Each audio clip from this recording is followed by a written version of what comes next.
especially by yourself. Yeah. Yeah, You're absolutely right. Because they're big and they're sticky and they're, you got a lot. It's like dealing with a huge piece of Scotch tape. And just ask the carpenter who's been stuck behind it while he's trying to install it and is like screaming for his coworkers.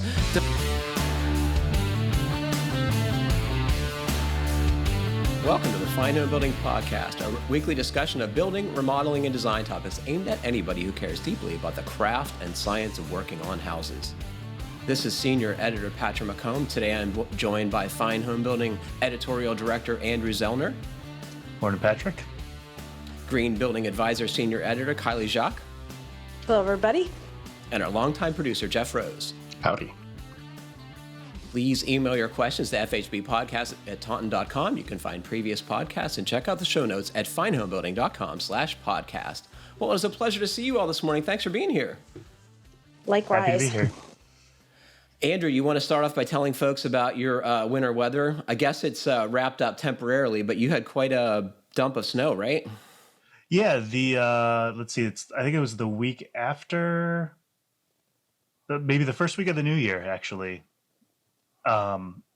We got like a kind of like a 36-hour like constant snow storm, and we ended up at I think just under 15 inches of snow accumulation. Whoa. Which like put it in the top 20 snow events since they've been tracking them in the late 1800s. Oh wow! I hadn't heard that. That's cool. Yeah, I mean the top snow events in Minnesota. Okay. And it's nice not having to have to go anywhere or do much, but for anyone who needed to go somewhere, it was kind of terrible. Like my sister and brother-in-law live in northern Wisconsin, but his family's in California, so they fly out from Minneapolis to California, and they flew out just fine, but like the day they're supposed to get back was the day like plane like went off the runway while it was taxiing at the airport, and flights had shut down for like 12 hours, so they got delayed and came back, and then they left their car here, so I was going to drive their car to the airport, but then I got their car stuck in our street like on the way there. Because I'm used to driving, an SUV, and there was a little hatchback kind of thing, and like literally like bottomed out on the snow, and like we freed all the wheels, but like the wheels weren't touching the ground. It was a little bit nuts, but it's been a while since we've had that kind of snowstorm here. So it was fun, and now go ahead. Can I guess that like precludes home projects? Because my guess is what you're doing for hours is like snow management, right? And dealing with getting in and out of the house. It was landscape. It was a 3 snowblow storm for me. There were like a couple of like 1 hour pockets of not as much snow going on. Don't you feel so manly when you're done with that? Don't you feel so like, just a bunch of snow? I don't know if I feel manly. Accomplished is a better word. Yeah, accomplished for sure. And then it's like, you've got your driveway cleared out, and we're also, so Minneapolis has a snow emergency system. So like they plow the main arteries, the first day, and the second day they plow one side of the side streets. The next day they plow the other side of the side streets. And so it was like 3 days later, I had cleared all the snow, and then we're plowed. And like we're plowed in, especially at the end of the driveway. Yes, I've lived in that situation. And it's like you spend an hour clearing, 10 square feet of snow again.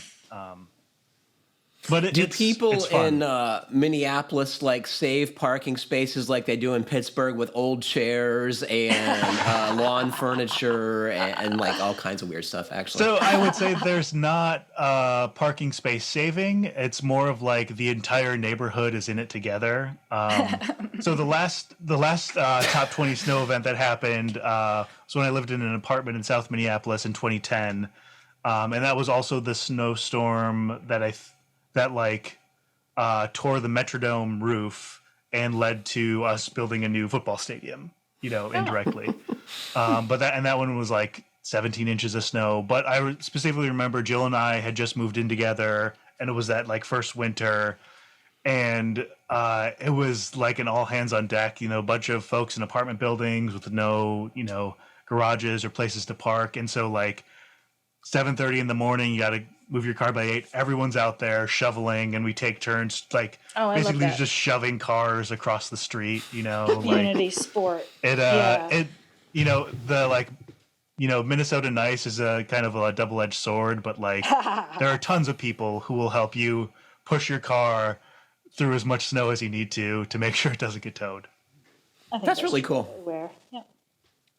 Kylie, you've had a big life change recently. What's up with you? It's been a while since you've been on the show. I have new digs. Yeah. What do you think? You seem really psyched about it. I am. I love it so much. I've got the dream that I have been having forever, which is a super small space, maybe 400 square feet, probably less. A situation where it's above a garage, but it was really well done. I live in a very healthy space. It's almost totally soundproof, beautiful lighting. It's off of a Cape house. It was built for my grandfather. Unfortunately, he passed before he was able to live in it, but now I'm reaping the benefits of what was planned for him, which is a nice shower. I mean, it was just so well done. I actually asked my parents, it was built 20 years ago, and I said, I want to give a shout out to the contractor who built this thing, because it is very well done. The interior trim is nice. The floors are nice. It was thoughtfully planned out for somebody who was older. I just love every single thing about it. The windows seal, the door seals. It's clearly airtight. There's just not a speck of mold. It is a very, very healthy interior environment, and I am eternally grateful for it. What was I going to mention? Oh, we were going to talk more generally. I thought this is a plug for the after show, which is to talk about ADUs, which are auxiliary dwelling units. And they are the way to go for a lot of people. I'm one of them. I knew this is what I wanted. I didn't realize it was was located at my parents' house, but here I am. And this, I think it's the wave of the future. I think it has a role to play in the housing crisis. Not everybody wants to own a house. Not everybody wants to rent a house. There's a place for this. And so that's going to be part of the discussion that we have, right? Yeah, look forward to that. So who was the builder? Do you know the builder's name? No, they couldn't remember his name. No, I take that back. My stepfather finally remembered his name, and then he's out of business. But he didn't, let's see, is that true? How did it go? Anyway, I do not have his name. I cannot give him a shout out. But anyway, he did a beautiful job. And I remember my mom saying, and even the access point, it's on the second floor, of course. So it has a separate entry, and the building of it's a platform deck, which I'll sit out on in the nice weather, and then a flight of stairs, wood stairs, with two landings, I guess. Anyway, it's so solid, I go out there after a snowstorm, and I've got my cleats on, but I still feel like, okay, this thing is very well built, I'm not going to fall because it's rickety. It's just, it's on piers, it's good. They did a good job. That's awesome. I'm happy for you. Me too. Thank you. Much happier here. I think the idea of an ADU is interesting. Is your parents' house like the same age, or is it like? No, their house was a little cape, and they built onto it a breezeway over time. Mm-hmm. Their house was built. They've paid their mortgage. What a beautiful thing is that? So they've been here I went to high school here. They've been here the entire time. So they've been here for like 30 years. So they own the house. It's Cape, breezeway. So the garage came probably maybe 30 years after the original house was built. Okay. But it was very well done. That's another topic we'll talk about. It's like how to do it right so it looks good. That's one of the things I've been thinking a lot about with ADUs. Like, I love my big old house that's leaky, and I don't love that it's leaky, but like, I love where I live, and if I want to have like a better performing structure on my lot, I'm not going to tear this house down. But like, the things you're talking about, especially with windows that seal and indoor air quality, Indoor, yeah. like having the opportunity to have a new structure Done right. Yeah, I'm excited to talk about ADUs in the after show. Just one last thought. It's impressive to me that this house was, this ADU is built, what did she say, 20 years ago, and that he did such a good job of it. That at 20 years later, I am reaping the benefits of it. Mm-hmm. Jeff, what have you been up to? Again, not a whole lot.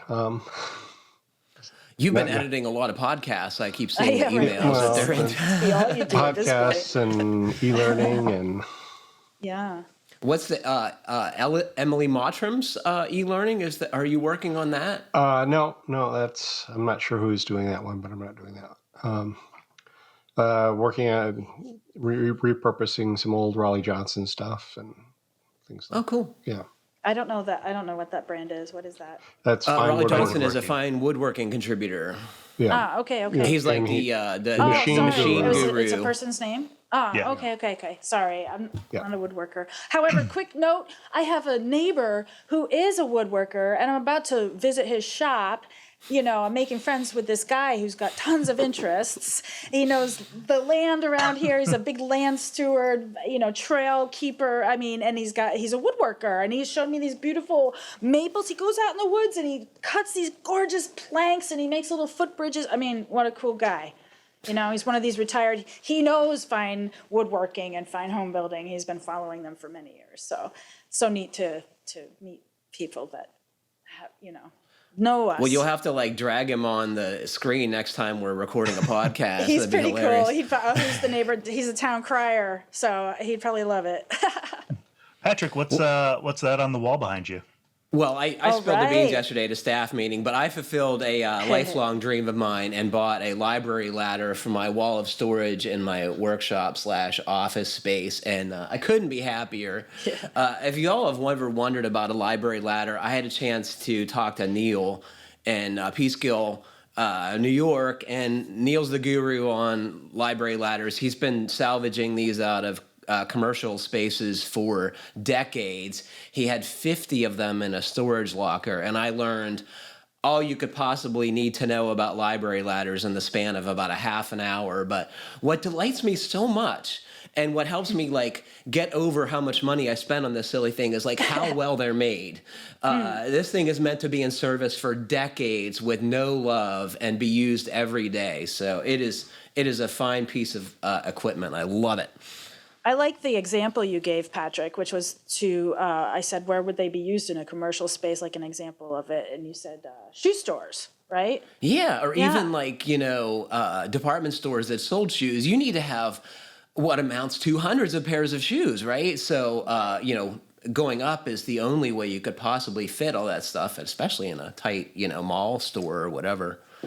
But this guy collects 2 brands of these things. Both were made in New York State. This one has, I think it's a Brooklyn address on it and a, cool maker's label on it. Oh, it's cool as heck. Oh, I love it so much. Yeah. And if anyone wants to ever do this, don't be intimidated because, these things are meant to be easy to install. I tried to explain the track to my coworkers yesterday, but I think I did a poor job. I thought of a better way to describe it. It's C-section and cross-section, and the brackets slide into the slot in the C, and it allows you to put them in any spacing or whatever. They're supposed to be 4 foot on center, but, you have a little leeway based on where the framing is, and, you could have theoretically affixed them to masonry or steel or whatever, but they're meant to go anywhere and be easy to install, so don't be scared. What did you affix it to? What's your flooring in there? Well, so it doesn't attach to the floor, Kylie. It's only hanging off the track. There are I wheels on the floor misunderstood. that transfer the load to the floor surface. This whole time I was picturing the wheels in a track on the floor. Okay. I gotcha. It hangs. Got it. It sits on the floor. It sits on wheels. Right, but it's fastened by hanging mechanisms, and then on Correct. the floor it just rolls. Yeah, Got it. there's 4 sets of wheels on the top that grip the top and bottom of the round track, and it's meant to be installed in such a way that you can move it closer to the wall when you don't need it, so it doesn't get in the way as much. Yeah. You can push it inward? Got it. Yeah, it's cool. Very That is cool. Yeah, good for you. This one was 8 foot. It's made of white oak, and it has little P's on the bottom wheels, which stands for the maker. And forgive me, I can't remember who it is, but it's for Patrick is what it really is for. Right. Patrick's ladder. Yeah, there you go. Well, Right, thanks well, for giving me a get to chance to talk about that, folks. That was, what it's all about. Yeah. We heard from John. He says, thanks very much for having the recent 2 carbon-focused Pro Talks. Our colleague Ian interviewed Chris Magwood. Chris was excellent, and the 2 from Peaks Island near me in Maine were also wonderful. I think that when answering questions from readers, you guys should try to keep in mind that the Peaks Island crew called non-negotiable, almost no foam, little concrete, and no vinyl. Ian, put up the solar yourself. You'll enjoy it and save around 150% from my estimation. Yes, the tax credit can't count toward your own labor unless you bill your business, but it's cheap now. You should be able to do it for around $1 a watt. I'm pursuing developing a 150 kilowatt system across the street to feed whoever will pay me $2 a watt for the whole project. They allow off-site net metering in Maine. As for dip tape on the bottom of posts, Ian was talking about protecting his post frame building posts when they go in the ground with by wrapping them with zip tape to keep the water off. You may have already decided, but I'd save it. It'll last in the case, right? I think you'd save by getting the post strap at Bernard's and maybe doing 1 row of zip tape around the top for an added seal. My dad wrapped his post for his solar array like that, maybe a foot or so above and below ground. So Menards sells what it looked like bitumen bags that you put on the end of a 6x6 or 4x4. You're nodding your head, Andrew. Have you seen these things? Yeah. Do they go around footings? That's what, right? They go around on footings, the post. Yeah? They go on the post. On the post itself. Ah, okay. Yeah. I'm picturing it under the Because footing. oftentimes these are stuck right in the ground, Kylie. The right in the post is soil. stuck in the ground. Right. Yeah. I'm picturing concrete footing. Okay, never mind. They usually sit on Ian called it a concrete donut or a concrete pill. It's just like a precast piece of concrete, and then you put the post on it so it doesn't sink in the ground. Yes, that's what this deck is built on. That's exactly how this was done. Yeah. This comes from Dave in Bloomington, Indiana. Have you guys interviewed these gals yet? I'm a few episodes behind. My wife loves her pants from Dovetail, and I thought their mission statement, see below, about encouraging women to enter and succeed in non-traditional occupations would be a perfect fit for the podcast. Well, I couldn't agree more, David. He says, I love the podcast, and one of these days I'll send my question about HVAC and air tightening our 1920s Foursquare. And he sent a link to their website, and I'll read the mission statement here. Thank you for supporting workwear made by, for, and with women. Together we support women to enter and succeed in non-traditional occupations. We envision the future as all women fulfilling their personal potential, thriving in their work, and strengthening their communities. Glad to have you on the Dovetail crew. And they signed it, Kate, Sarah, and Kyle. What'd you think of this stuff, Kylie? Well, of course, y'all know that I was a gardener for 22 years, professional gardener. And it was a great source of frustration that I didn't have clothes that were both rugged and could endure Seattle elements and mud, that fit me. I'm also petite. And so I was swimming in everything all the time. And it was aggravating when your sleeves are really long and your pants are too long. So they're wicking water and all these things, right? So I think it's awesome. I was not the only woman who felt, dang, I wish my clothes fit me. So that I could be as effective as possible. I gotta point out too that they are super cool looking. They look amazing too. Yeah. Yep, absolutely. And that goes beyond just clothing. That's when you work in the trades, whatever they are, you are working with equipment and you are working with, tools, whether they be hand tools or gas tools I've worked with a lot of tools.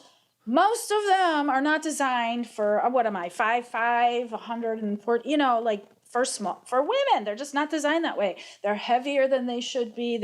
So it makes us less effective and efficient because the tools don't fit us. And it's, so like, it's a niche that needs filling, and it's exciting to see somebody filling the clothing side of it. And I'm sure if I did a little research, I could probably find other companies that are trying to address the tools side of it, tools and equipment, It matters. That equipment thing especially is like kind of nuts. This question, I went on a little bit of a deep dive. One of the things I discovered was that like testing safety in cars for car crashes, the dummies they used up until like the early 2000s were all standard male 6 sizes. foot men, right? And, the whole world is like designed for that. the whole science of like how like because of that, like women are like more likely to die in a car accident I remember that report. than men. Yes. Right. Because it's like everything, all of the safety systems are in place for people the size of a standard man. Right. It was a common complaint on our Habitat job sites, right? Because a lot of women were deeply committed to the mission and work of Habitat for Humanity, but the tools still were made for men, unfortunately. And we tried to have a mix of stuff, but it was hard, especially in those days, 30 years ago. And even like a respirator, getting a good fit with a respirator is difficult to begin with. And then you add a smaller face to what's out there. They don't have them in stock, right? That stuff has to all be ordered. Like it's all medium at the smallest, extra large, silly. Yeah. Anyway, point made, but it's a thing. So kudos to these folks. I heard an industrial designer talking about this subject one time, and she described it as shrink it and pink it, which I found so insulting. You know what I'm saying? It's like I don't feel like that's the mission. No. Yeah, I agree. It's not the mission. That is not the mission. The mission is safety and durability and fit. Function, right? Function, exactly. Yeah. Function. That's the word. Don't get me started. I know, me too. I think we already did. I think we got started. This says, greetings again from Chicago, FHB Crew. I think this is from Chris. Yeah, Chris in Chicago. Your discussion about digital shower valves in episode 593 was great, and how it expanded in technology, overcomplicating things that don't need to be any more complicated. You are completely right about mini splits kind of being a black box for the guys who are called to fix them. Parts and information about them are not readily available in the local supply house, and employers are loath about paying for training. The commercial world is even worse with all the proprietary controls and software on everything. If you're lucky enough to be trained on a piece of equipment, when you do need a part for it, the supplier will tell you it is obsolete or the software needs to be updated. Planned obsolescence has been reduced to a couple years. It's become that the plumber and HVAC technician has to be an expert in networking and IT on top of all that is needed to know about the trade already. I ask you guys, do we really need a digital shower valve? Do you really need to have your water heater connected to your phone? No. I can't wait for the 13-year-old hacker next door turning off everything in your house, including your digital keypad door lock, because it's all networked together and online. Keep the great conversation coming. That was a funny afterthought. It is. I totally agree. I mean, my God, right? Can we just please use our wrist to turn the thing? Or what, the lazy factor that's built into some of this stuff. So I will be a little bit of a contrarian here in that, digital technology allows folks who are, have disabilities to be able to do some of the same things we do. Like being able to say, Kohler, please turn on my shower and heat it to, 100 degrees.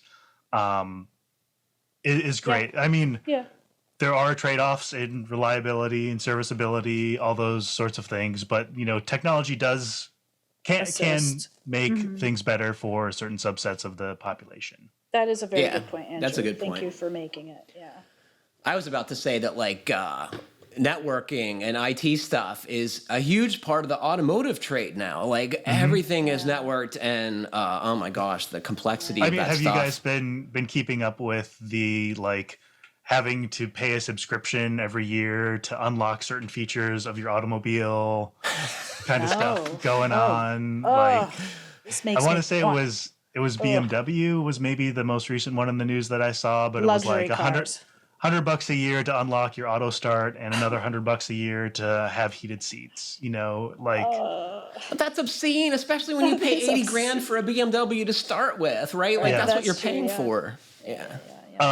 You know, so my first car was an Oldsmobile Delta 88, 1986, belonged to my grandfather before I had it. And it didn't have cruise control.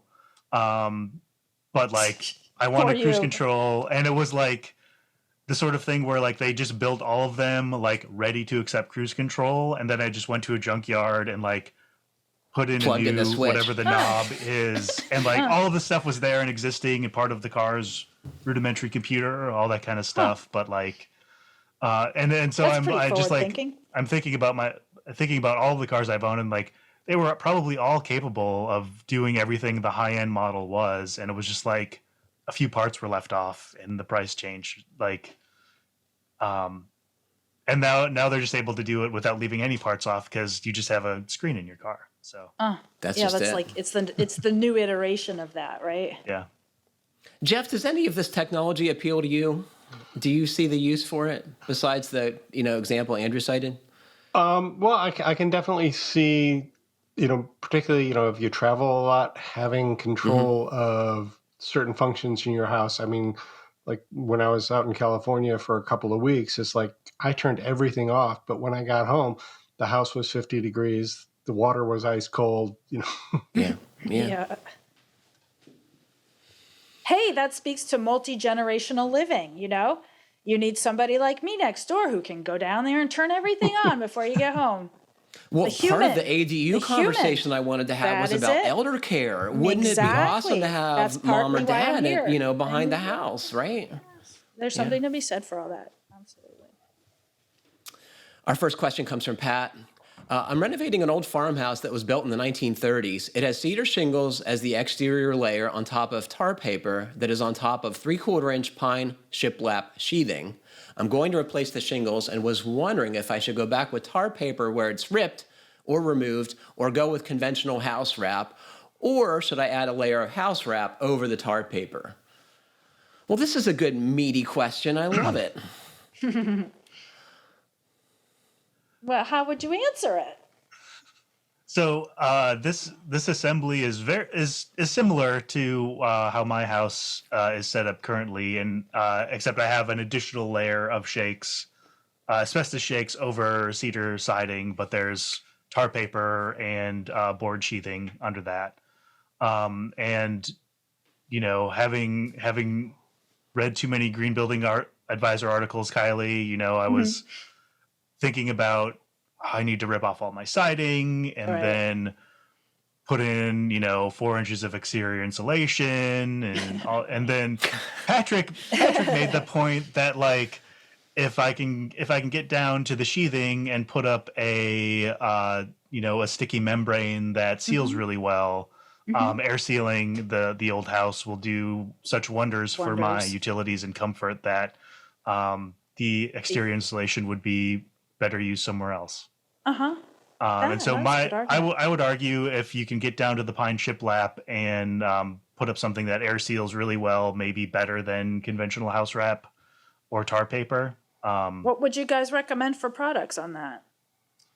I mean, I know. Like Henry Blueskin, I think, makes one that's readily available. And Benjamin Obdike has one too. I forget what theirs is called, but it's Hydrogap SA, I think, for self-adhesive. Yes, self-adhesive, right. And I think they make one specifically for under cedar shingles. Because cedar has tannins that act as surfactants, which make water wetter, which make it come in through many house wraps, right, that are... not made for I think it is called Cedar Breather, Kylie. Cedar Breather, that's it. Yeah. I haven't heard that mentioned in a while.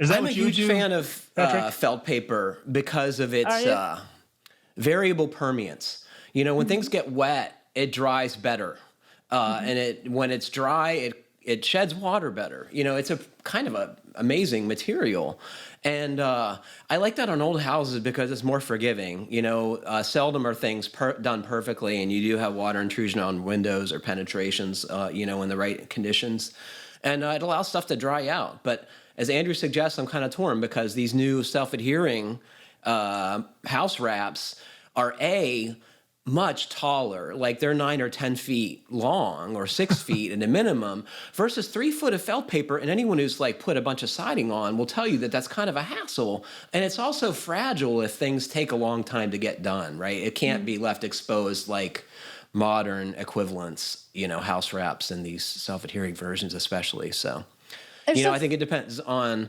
how long this is going to take and who's doing the work and what your goals are. It's sort of an interesting concept too. It's taking old. I mean, I'm sure it's been talked about, but you've got old structure, like you said, that wasn't necessarily done right in every conceivable way, and then you're taking these like building science sort of driven, informed products, such as these self-adhered, you know, barriers, and putting it on. Like, how compatible are they? You know. Is that a good idea? Is felt paper better because that was the product that would have been used at the time, you know? What do you think? I think, as with all building science-related topics, I say, it depends, right? That's the answer to everything. So I can imagine, but I guess the point is to just give it some thought and get some opinions around that, and, you know. And then Jeff, what do you think? Just pay attention. Go ahead. Yeah. Like thinking about my own project, so I have plaster walls that are uninsulated, and if I like, part of me is like, well, if I'm doing all this, I should also fill those walls with insulation. It's like, maybe I shouldn't fill those walls with insulation, just air seal everything and like give it more opportunity to dry, you know, if stuff gets in there. I'm glad you bring up the insulating part, though, because that makes perfect sense when you have all the siding stripped off this building to blow in cellulose from the exterior, because it's super easy, and you know you don't have to deal with the holes in a challenging way. You just have to patch them up when you're done. What do you think, Jeff? My initial reaction was self-adhered. Yeah. What is the price difference between self-adhered membrane and felt paper, tar paper? Well, any responsible podcast producer would have looked that up ahead of the show. Matt would have an answer right here, right now. But it's got to be significant, right? I want to say that those self-adhered things like started at least $1 a foot. You know, spendy. Right? I don't know what felt paper costs right now. It's probably way more than I remember it being because of the price of asphalt is, you know, everything. You know, Patrick, I was just thinking about how you said installing the felt paper because the size of it so small is a kind of a pain. But the flip side of that is self-adhered membranes, I think from what I've gathered, they can also be difficult to install. Like, you know. You never want to be You are totally right, Kylie, especially by yourself. Yeah, you're absolutely right. Because they're big and they're sticky and they're, you know, you got a lot. It's like dealing with a huge piece of Scotch tape. You know? And just ask the carpenter who's been stuck behind it while he's trying to install it and is like screaming for his coworkers to peel him out of there. So who knows which one is preferable. In my mind, I'd rather work with something that was a little stiffer, not sticky, and smaller to handle. You're totally right. I guess the point I was making is that the stuff blows off in the right conditions, and it is, you know, there's little to save when that happens. I think at a minimum, I put a new layer of felt paper just for peace of mind, and it's not going to add enough thickness, and you know, it's going to be a good WRB. Mm-hmm. Yeah, I think that's a good answer. This comes from James. Hi, FHB crew. I'm hoping you can help me solve the mystery of installing an exhaust vent cap in a wall with exterior insulation. So what he's describing a vent cap is, you know, the outlet where a ventilation system goes through the exterior of the building. It could be on the roof, it could be on the wall, and I'll get James' email will talk about his particular situation. On the house addition that I'm building, outside of the exterior sheathing, there is currently a Tyvek WRB, 3 inches of rigid mineral wool insulation, and then 3/4 inch strapping. The siding won't be installed until the spring and will likely be vinyl. The WRB is also acting as a secondary air barrier. I've purchased a metal flanged exhaust wall cap for my range hood, but I have not found any reliable instructions on how to install it. I assume I will have to remove a small section of the exterior insulation to get to the WRB, but then the details get a little foggy. Does the cap flange go in front or behind or somehow in line with the siding? How could I seal the hole in the WRB around the round metal duct? Do I need to build a waterproof box from the WRB to the back of the metal flange and seal the flange to that? Or perhaps I need a different kind of exhaust cap. Thanks in advance for any suggestions. I'm going to read James's PS, and then we'll get to his question. He says, on the topic of installing long screws through exterior insulation, I did not have a drill press to work with as suggested by Mike and on GBA, but I did have a small Craig cabinet hardware jig, which I used to pre-drill exactly 90 degree holes in my strapping. This greatly improved my rate of hitting the studs with the long screws. Well, that's a great idea. Do you know what he's talking about, Andrew? Yeah. So it's kind of tricky to get a perfectly 90 degree hole through something without some sort of helper. A drill press is like made for that operation. But there are a bunch of jigs for installing cabinet hardware because it's also important you get those screws at exactly 90 degrees. And yeah, like I've got the same Craig cabinet jig that I used for all the hardware on my kitchen cabinets. Now you can use it on putting for putting exterior insulation on. Yeah. So I think James has run into a common problem with exterior insulation detailing. Am I right? Yeah. Mm-hmm. That makes sense. Yeah, penetrations like that are tricky, right? Yeah, I think you need to build a wood form like you would if you were padding out windows, and then have the insulation butt up to that. And in essence, what you're making is just a solid wall in that very small section of where your outlet is going to be. And yeah, it's a thermal bridge, but I don't see how you can install it otherwise. And you're going to need a drip cap on top of it that's integrated into the WRB, right? And taped and flashed so it sheds water over this wood mounting block that you're going to put on to put the wall cap on. You guys are nodding affirmatively, which makes me feel good. Perfect. I can picture it. You did a good job describing it. It put me in mind of, just wall penetrations and detailing them. And a long time back, John Harrod did it was to deal with line sets, putting them on the wall to pull. And so there's a product that he said, his title was something like the MiniSplit Accessory you never knew you needed, or something like that. And is essentially to create a channel through which the lines are pushed through the wall that is easier to detail. And it strikes me that this is the same sort of thing. It's like, rather than and I haven't done it, of course, but I'm just picturing, like, rather than detail all those little nooks and crannies, you're creating a more solid surface on which you can operate to get those seals, right? It simplifies Yeah, exactly. And I'm looking up the company I'm familiar with for this very thing. So I did a little bit of research at the Building Science Symposiums this year. I think Jake Bruton mentioned that there are now a bunch of off-the-shelf solutions for sealing penetrations. And Odie makes one that's essentially just a flat piece of metal with a rubber hole in it, and so when you push stuff through, that rubber seals to whatever round thing you push through. And they make them in size. They make two versions. One is sized for pipes up to 2.5 inches, and the next one is 3 to 6 inches or something. But they seem like a pretty elegant solution, easy solution for sealing penetrations to your WRB.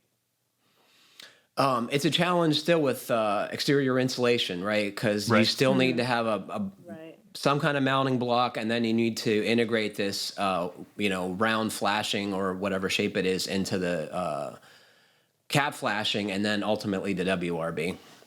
So the company I was trying to think of is Quick Flash, and I know they're the ones that have the line set penetration that you mentioned, Kylie, which is a huge, ugly penetration. Like, even if it's done, it's so hard to make it look good. it sheds water. It's often just horrible looking. So It is. yeah. Yeah. That was one other. Go ahead. I was going to mention, if you haven't drilled this hole yet and you know what your siding's going to be, drill your hole so like your wall cap lines up nicely with the rows of your cladding. Ooh, fancy! You're gonna plan that out to the degree that you're gonna change the location based on the siding laps. Well, I mean, it's probably just like an inch or two, either, but like I can envision a situation where like you've got maybe like a half inch of siding above, and it's gonna be a bear to deal with if you can plan it out a little bit more up front. And put your mounting block on the wall. And you can change the size of your mounting block, is what you're saying, to correspond with your siding laps. Yeah, that's a great idea. That is a great idea. Just a little quick side note, thinking about wall penetrations and ADUs. So, Wi-Fi between such structures is tricky. So you kind of have to get your own situation. And the first technician that came could not figure out how to wire it from the main house to the, auxiliary unit. So his suggestion was to punch a hole in the wall. And I immediately thought, I don't want to do that. I don't think we need to do that. And the second technician that came out, he was like, absolutely not. I never punch a hole in the wall if I can avoid it.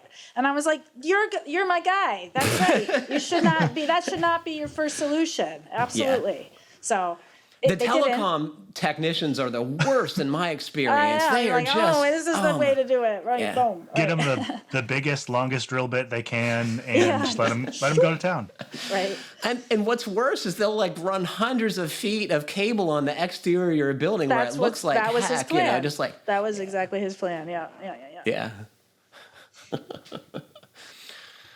James, that was a great question. Thanks. And it was. It's a common problem. Exterior insulation makes things tricky. It makes things more complicated, for sure. But it's also touted, like in the green building community, left and right, as the solution to so many things. I mean, many, many, many people, for good reasons, are very in favor of it. But you're right to make the point that it does make detailing tricky. And oftentimes it strikes me, I don't know, but it strikes me that you need educated high-performance builders who know how to do those little details that make all the difference in the world, right?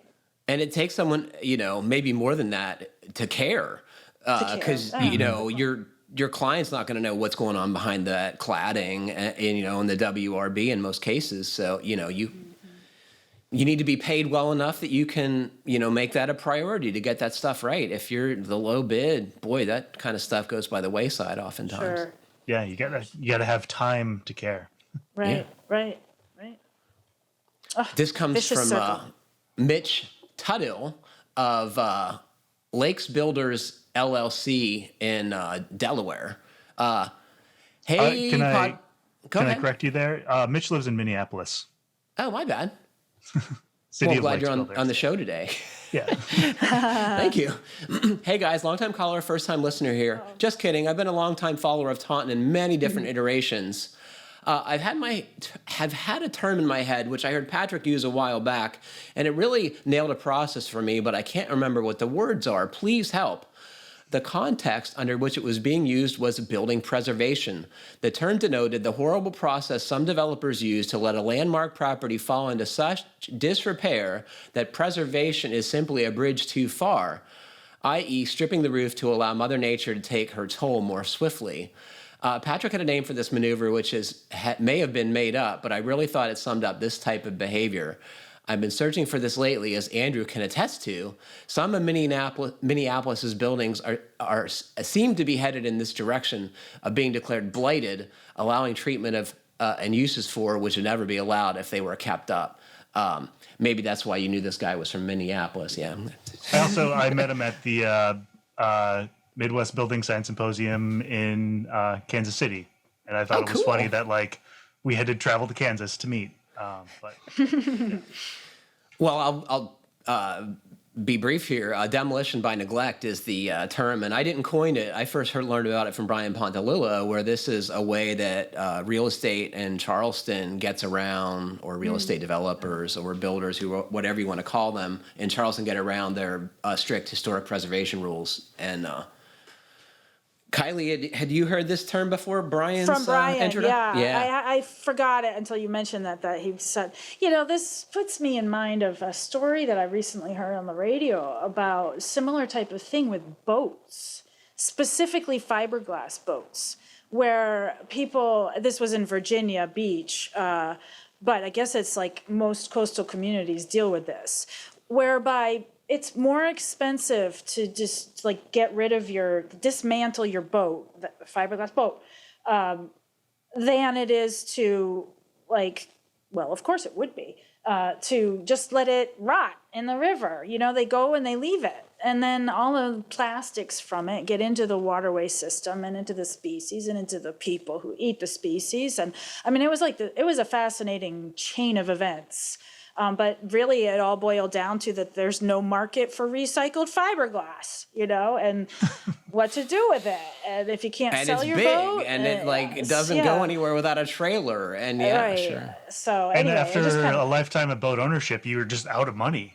Right. Well, that's so actually what happened. That was part of the story. It was like people buy boats when they have money, and then the upkeep of them becomes unmanageable. And anyway. So so Brian whole talked idea about these homes in Charleston that were what looked like the work was started on them, and he theorized that it was meant to just hasten their decay, their demise, so that the developers could build whatever they wanted without having to save this dilapidated structure. Do you think that's a real common practice, or enough that it has a name? Yes, yeah. And whether or not you intend to do it, it's still what happens. Again, you can run out of money in the middle of a project. The economy changes, all that kind of stuff. It reminds me a little bit of an article I read in Dwell recently, where a family. So there had been a mansion started, but only the foundation was in, and it was this 4,000 square foot foundation with a big, 6-car garage or whatever. And the construction stopped and it sat vacant for 10 or 15 years. And an industrious family purchased the property and basically just put a roof over the foundation, and they still have a 4,000 square foot home that's sort of built into a hillside and finished it. And it's it's a pretty cool property. And it's sort of you're living in ruins, sort of what I feel maybe living in an old castle, in Europe would be like. I could get into that. But it was pretty fascinating. I'll leave a link to that story. It was just somebody else would sort of see that foundation and be like, oh, I've got to remove that before I can build the thing I want. Right. Right. But it seemed like a pretty cool reuse thing. I bet Jeff has seen them driving around rural Vermont, but the folks who went back to the land often started with a foundation and then put a floor system on top of it, and then lived in the basement for a period with the thought that they would eventually build a house on top. But they're alarmingly common to see just the wood floor system with a rubber roof on it, and they never got that far. Yeah. Huh. Oh, I never knew that. Huh. It's kind of the opposite of demolition by neglect, I would argue, though. Right. So I immediately went to how do we fix this demolition by neglect, issue? And especially in Minneapolis, there's a lot of talk around how do we set up, how do we incentivize people to, building owners to make sure people are living in their buildings if they're meant for residential use. And the idea of, taxing empty structures more than, ones that are being lived in. But then it's well, how do you account for the amount of time it takes to rehab a building and turn it into residential property? And it's there's not a great way to do this other than just being mindful and making sure buildings are taken care of. And I think, there are mechanisms within city government to do that. Like if the grass gets too long or you don't shovel your sidewalks in the winter, like the city will do that and then bill you for it, all those sorts of things. But like right before the holidays, there was a fire in an abandoned apartment complex in the middle of Uptown, right behind the Leaning Tower of Pizza, great restaurant. But it was, the building had been sitting empty for 3 or 4 years, and folks had been squatting in it and starting fires so they could stay warm. It's like all of these issues are interconnected of, unhoused populations, empty buildings, developers who are just letting them sit empty and rot so they can do something else. But there's like no good mechanism for solving this other than a pile of money or a ton of oversight that people with money will still find ways to get around. Part of me recoils at the notion of like someone deciding what a properly maintained structure is, right? Poor folk, they don't have the luxury of always painting when their house needs it, right? Or if they have moss on their roof, someone could decide that is objectionable for whatever reason. Right. And, I don't know. It's kind of scary to me. So when we moved into our house, there was some algae growth on our roof, and our insurance company said you have to clean that and remove it before we'll insure your property. And so, this may be a situation where like the private sector insurance might have a solution, or like if you want to keep your building insured, it needs to be occupied, which I think is also like a point in most homeowner insurance policies. I know it gets way more expensive if it's unoccupied because weird things happen when no one's living in the house. What constitutes unoccupied? It's just like a vibe, Kylie. Because I have a house.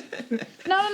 I'm just saying because I have a house that's for, it's not listed yet. It's unoccupied. Yeah. I need to do something with it. It's going to start to show that I'm not there taking care of it. So, what is the legal definition of unoccupied? How long? It's a good question. Yeah, I should probably look into that question. I hadn't thought about it. I trust my neighbors are keeping out a good eye. We can edit this out of the podcast so your insurance agent doesn't hear Kylie. That'll be fun. Right. Yeah, I just got myself into trouble, right? It's a whole sticky wicket, right? Sticky wicket, yeah.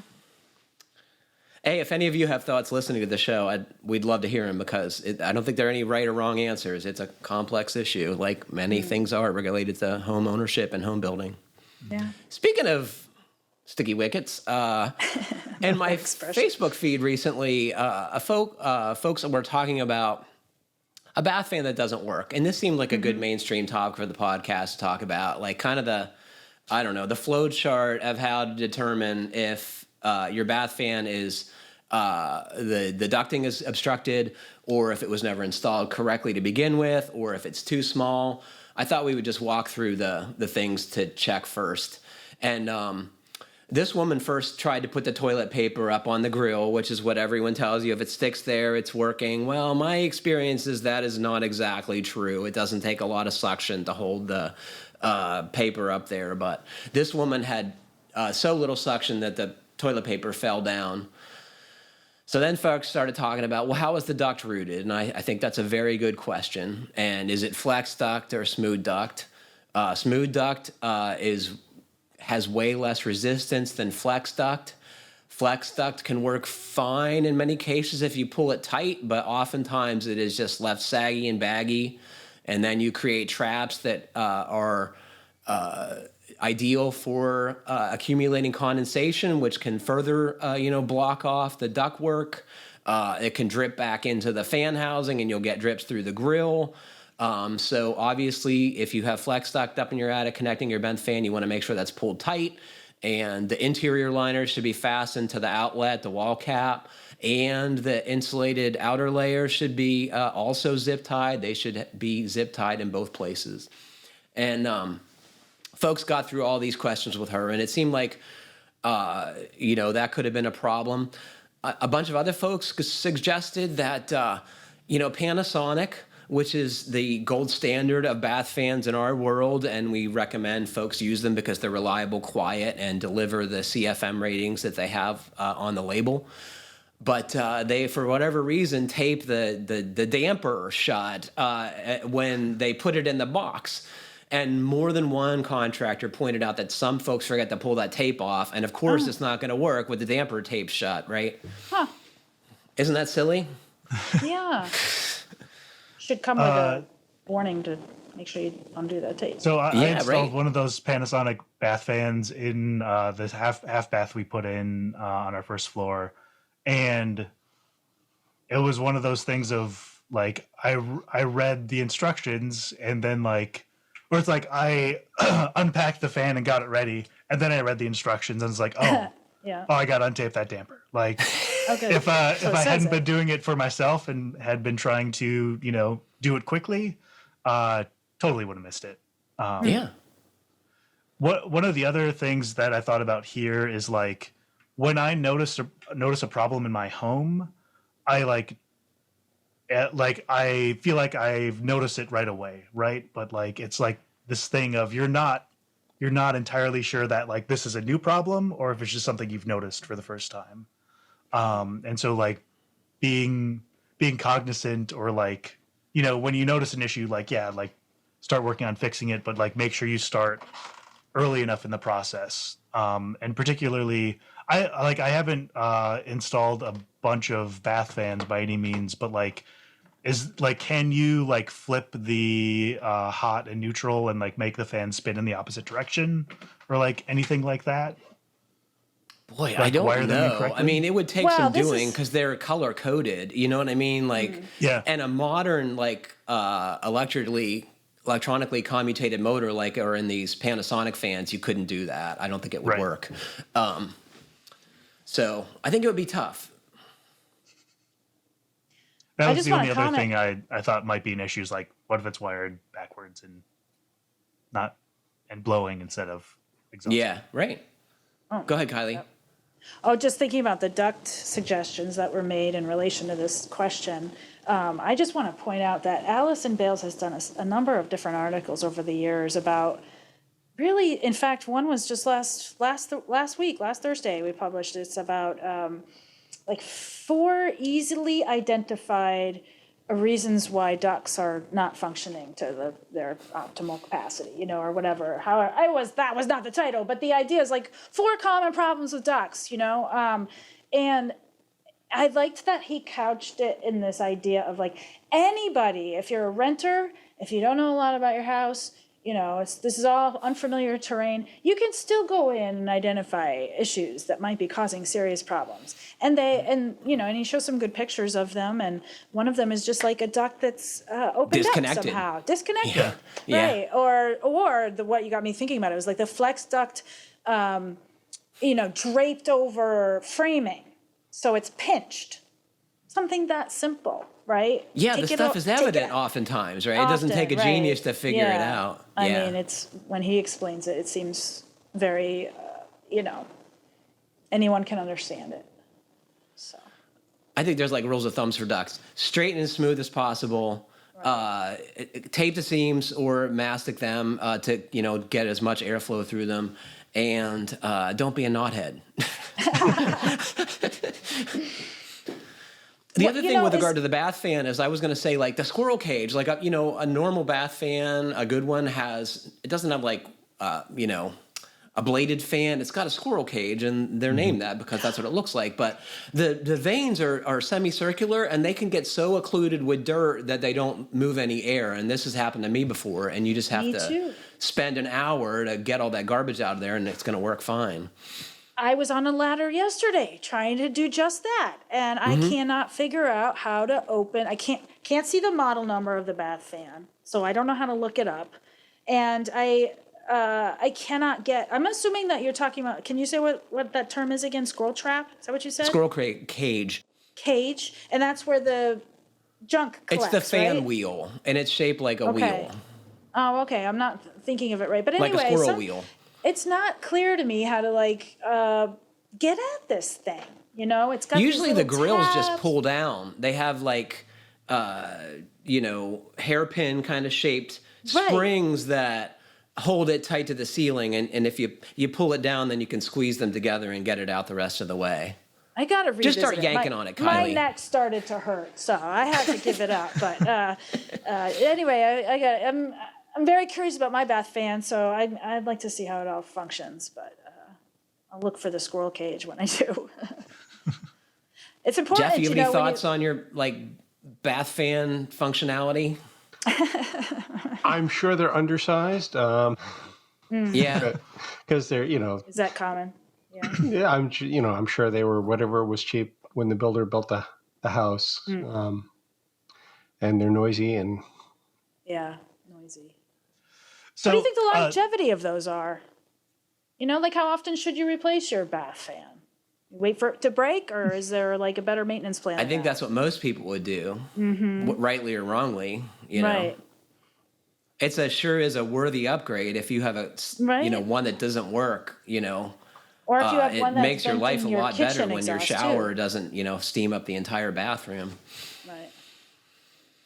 Right.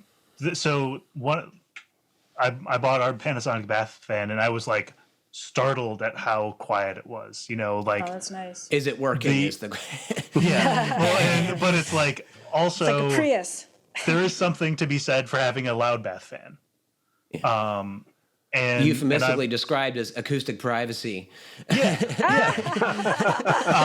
I didn't get it until you said that. and so part of me appreciates how precise and quiet a Panasonic bath fan is, but part of me also wanted to take out this nice one and go buy the cheapest one I could find and hit it with a hammer and see how noisy. That's hilarious. I never thought about that.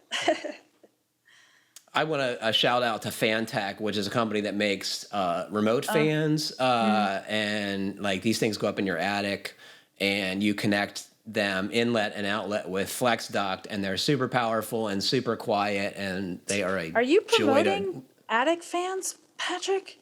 No, it's a bath fan that just mounts in your attic so you don't hear the noise, Kylie. Gotcha. Yeah. Gotcha. Sorry. And boy, they're splendid things, I tell I was you. about to slap you down. I wouldn't make that mistake on the podcast. Okay, That would okay. get me drummed out of the core. Well, ADU conversation on the after show, right, Kylie? That's our plan, I believe. Yeah. Yep. Yeah. Well, stay tuned for that, folks. Thanks very much for listening to the show. And thanks, Andrew, Kylie, Jeff. It's been a pleasure talking to you. Please remember to send us your questions, suggestions to fhbpodcast@taunton.com. And please comment, or review us however you're listening. It helps other folks find our podcast. Stay safe, everybody. Keep craft alive. Happy building. And thank you very much for listening.